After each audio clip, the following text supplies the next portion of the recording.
Hola, bienvenidos a este segundo ciclo de conferencias sobre privacidad, habeas data y protección de datos personales.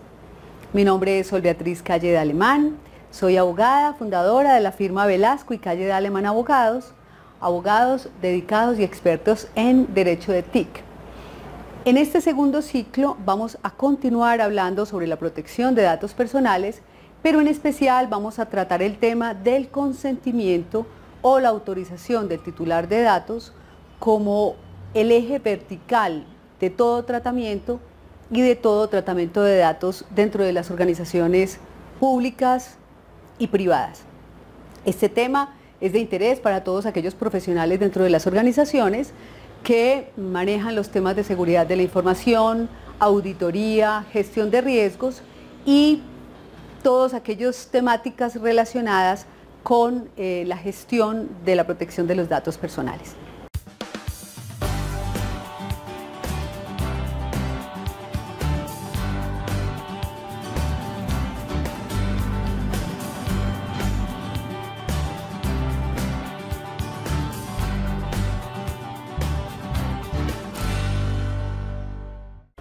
La primera pregunta que surge es ¿qué es el consentimiento?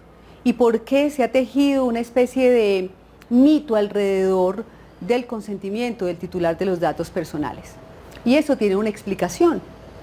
En nuestro primer ciclo de conferencias hablamos sobre la connotación de derecho fundamental que tiene la protección de los datos personales, el habeas data y la privacidad. Como derechos fundamentales, lo que subyace, lo que se encuentra detrás de estos derechos es el principio de libertad, es decir, la decisión autónoma de un titular de su propia información sobre decidir qué datos de sí mismo o qué información sobre esos datos o qué información respecto de esos datos se permite o no gestionar a una compañía o a una institución pública. Y en eso es que consiste fundamentalmente el consentimiento, es decir, la facultad que de manera libre, expresa, espontánea e informada tiene el titular de los datos para autorizar un tratamiento o determinadas acciones en relación con los datos personales que tenemos en nuestras organizaciones. Decía hace un momento que el consentimiento se ha vuelto en una especie de mito porque nos ha parecido muy difícil después de que en Colombia han comenzado a regir las normas sobre protección de datos personales. Esto es la ley 1581 del 2012 y su decreto reglamentario 1377, en el que tendremos oportunidad de hablar dentro de este segundo ciclo en una próxima conferencia. Se ha vuelto en una especie de mito porque el problema de la actualización de ese consentimiento va ligado necesariamente a otro principio de la protección de datos personales que se llama la finalidad. Es decir, el para qué usamos los datos de las personas, el para qué tenemos o tratamos o estamos almacenando o formando bases de datos de una persona física dentro de una organización. Y el principio del consentimiento decimos que es el eje vertical porque justamente allí reside la libertad del individuo de poder determinar qué hacemos con estos datos y para qué los podemos usar. Esa libertad o ese principio de consentimiento es la base de todo tratamiento justamente porque en ello va comprometido lo que queremos hacer con los datos personales dentro de una organización y lo que pretendemos que sea un uso adecuado de la información como un activo importante hoy dentro de nuestras organizaciones. Pero este no es un consentimiento cualquiera, es un consentimiento que ha dicho la Corte en muchas de sus sentencias y que igualmente lo dicen las normas vigentes hoy en Colombia, un consentimiento previo, expreso e informado. Son tres requisitos y ¿a qué nos referimos cuando hablamos de estas tres características o requisitos de ese consentimiento. Estamos hablando de que debe ser previo, esto es, un consentimiento anticipado al tratamiento que vamos a hacer. Un consentimiento expreso, es decir, que no puede deducirse de conductas tácitas o del silencio de la persona. Tiene que existir una expresión de ese consentimiento que sea claro para el conglomerado e igualmente para el titular de los datos la facultad que está otorgando en relación con el tratamiento de los mismos. Y como tercer requisito, debe ser además informado, previamente informado. ¿Qué es lo que se informa? ¿Qué es lo que debemos informarle al titular del tratamiento de datos para cumplir con este tercer requisito o esta tercera característica del consentimiento? Informar la finalidad, es decir, qué es lo que vamos a hacer con esos datos, porque solamente si el titular del dato es debidamente informado sobre la finalidad del tratamiento, el para qué se están recolectando estos datos, el qué se va a hacer con estos datos, es lo que permite que de manera previa pueda otorgar un consentimiento que la ley y la jurisprudencia reconozca como un consentimiento válido, como un consentimiento adecuado, un consentimiento idóneo a la finalidad que se quiere expresar.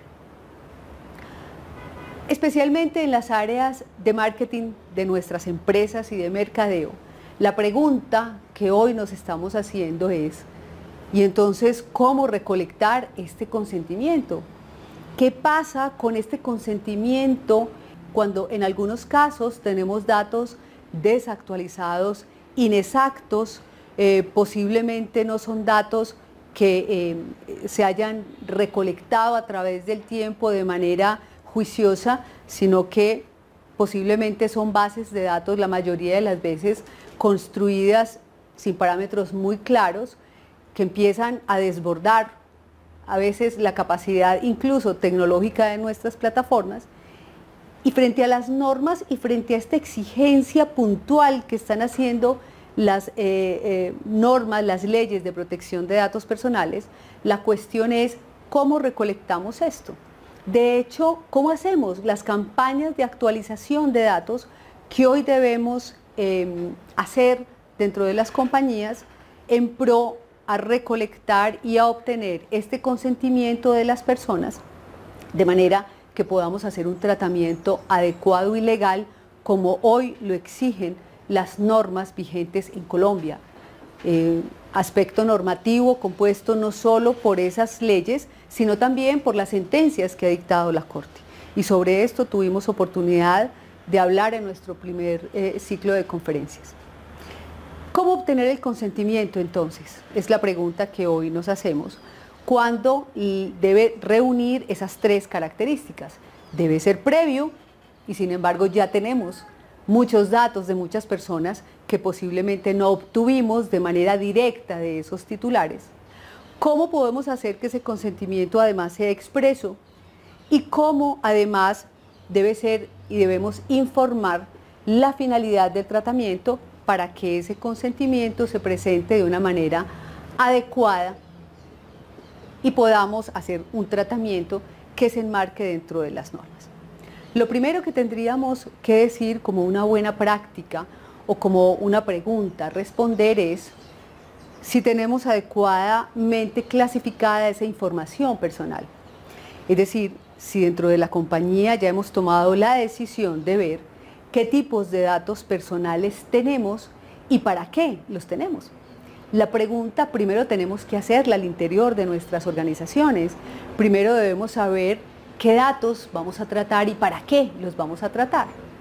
Es frecuente a veces que encontremos dentro de nuestras organizaciones datos que no estamos usando o datos que ya no tienen ninguna pertinencia y que frente a este tipo de datos lo mejor es tomar una decisión sobre eliminarlos o no, o pasarlos a una especie de estado archivo donde la organización pueda liberarse de alguna manera de tratar datos almacenados. Recordemos que el almacenamiento es una forma de tratamiento de datos, liberarse de ese tratamiento cuando no tiene ninguna practicidad o no tiene una importancia, o son datos que tenemos pero que no están dentro de la organización por algún tipo de norma jurídica que no lo exija, como por ejemplo podrían ser las normas de contabilidad, la correspondencia del empresario. En algunos casos, para cumplir con las normas sobre la correspondencia, tendremos que guardar y tendremos que almacenar esos datos personales. ¿Cómo los almacenamos si no son datos activos, por ejemplo? Si no son datos de nuestros clientes o que estamos todos los días gestionando, ¿cómo tenerlos? Y a eso me refiero cuando considero que es una buena práctica primero responder esas preguntas sobre la finalidad y la clasificación de los datos antes de lanzarnos a hacer campañas de actualización que posiblemente no van a tener un resultado adecuado ni idóneo como se espera que se tenga. De otro lado, cuando hablamos del consentimiento expreso, nos estamos refiriendo a una garantía incluso de carácter constitucional, cuando la Corte en muchas oportunidades lo dijo a través de sus múltiples sentencias, desde el año 92 hasta el año 2012, en donde surge la Ley 1581, de que no podríamos hacer tratamientos bajo supuestos o consentimientos tácitos de la persona. ¿Qué es esto de consentimiento tácito? Es decir, frente al silencio de la persona, frente a ninguna manifestación de ella, no puede ser válido hacer tratamientos de datos suponiendo que en el fondo existe una autorización. En otra oportunidad vamos a analizar sobre lo que el decreto 1377 ha venido a traer en Colombia como regulación sobre la forma de obtener este consentimiento y si en efecto podríamos pensar que en Colombia el consentimiento obtenido sin ninguna manifestación expresa del individuo puede ser idóneo para un tratamiento. Por hoy creo que es todo. Muchas gracias por su tiempo, muchas gracias por participar en nuestras conferencias. Recuerden suscribirse a nuestro canal de YouTube y aquí encontrarán en la parte de abajo el enlace para que puedan acceder a mucha más información sobre estos temas de interés. Hasta otra vez.